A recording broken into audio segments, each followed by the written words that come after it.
Audio Jungle.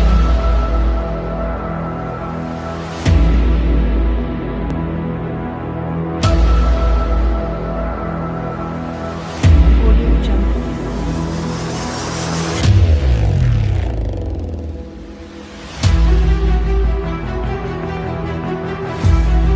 Audio Jungle.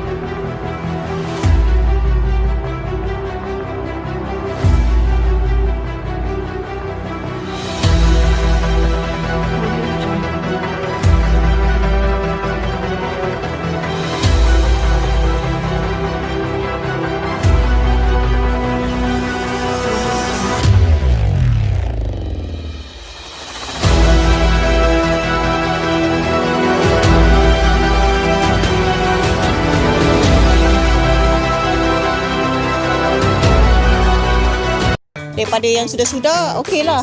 Alhamdulillah, macam B40 macam kita orang ni, bolehlah kita orang bajet lah. Kalau ikut, kalau saya di sendiri memang patutlah. Sebab kita macam last minute ni macam dah orang kata tengah bulan, tentang anak bulan gaji ni, kita orang dapat bajet lah.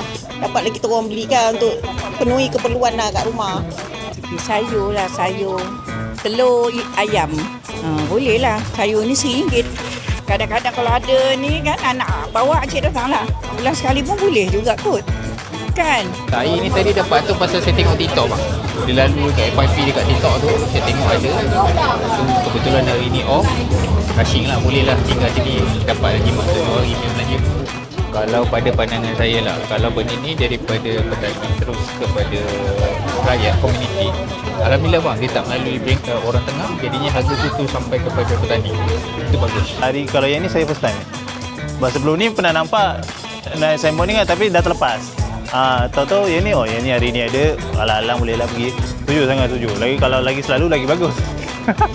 Kat sana dah dapat harga murah kan. Ayam seekor RM10 pun tak dapat dah.